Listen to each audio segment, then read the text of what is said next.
തളിപ്പറമ്പിൽ 2 സ്കൂട്ടറുകൾ മോഷണം പോയിട്ട് 3 ദിവസങ്ങളായെങ്കിലും പ്രതികളെ പിടികൂടാനാകാതെ പോലീസ്. 2 സംഭവങ്ങളിലും മോഷ്ടാക്കളുടെ ദൃശ്യങ്ങൾ നിരീക്ഷണ ക്യാമറയിൽ നിന്ന് ലഭിച്ചിട്ടുണ്ടെങ്കിലും പ്രതികളിലേക്ക് എത്തിച്ചേരാൻ സാധിച്ചിട്ടില്ല.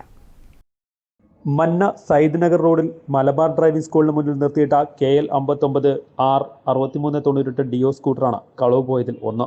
ഡ്രൈവിംഗ് സ്കൂളിൽ നിന്ന് പണവും നഷ്ടപ്പെട്ടിട്ടുണ്ട്. 17 പുലർച്ചെ 3 മണിയോടെയാണ് സംഭവം. മോഷ്ടാവ് സ്ഥാപനത്തിനകത്തു നിന്ന് പണവും പുറത്തു നിർത്തിയിട്ട സ്കൂട്ടറും കൊണ്ടുപോകുന്നത് നിരീക്ഷണ ക്യാമറയിൽ പതിഞ്ഞിട്ടുണ്ട്. ഡ്രൈവിംഗ് സ്കൂളിലെ ഷെഡിൽ നിന്നാണ് യുവാവ് സ്കൂട്ടറിന്റെ താക്കോൽ കൈക്കലാക്കിയത്. എന്നാൽ 3 ദിവസമായിട്ടും ഇയാളെയോ വാഹനമോ കണ്ടെത്താൻ പോലീസിന് സാധിച്ചിട്ടില്ല.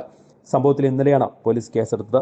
കരിമ്പത്തെ M രഘുനാഥിന്റെ KL 59J 6943 ആക്ടിവ സ്കൂട്ടർ ETCക്ക് മുന്നിലെ ഹോട്ടലിന് സമീപം വെച്ചാണ് കളവ് പോയത്. ഇവിടെ എത്തിയ ഒരാൾ ഹെൽമറ്റ് മാറ്റിവെച്ച് സ്കൂട്ടറുമായി പോകുന്ന ദൃശ്യങ്ങൾ നിരീക്ഷണ ക്യാമറയിൽ നിന്ന് പോലീസിന് ലഭിച്ചിട്ടുണ്ട്. പോലീസ് ഈ പ്രദേശങ്ങളിലെ മറ്റ് നിരീക്ഷണ ക്യാമറകളും പരിശോധിച്ചു വരികയാണ്. News bureau, Taliparamba.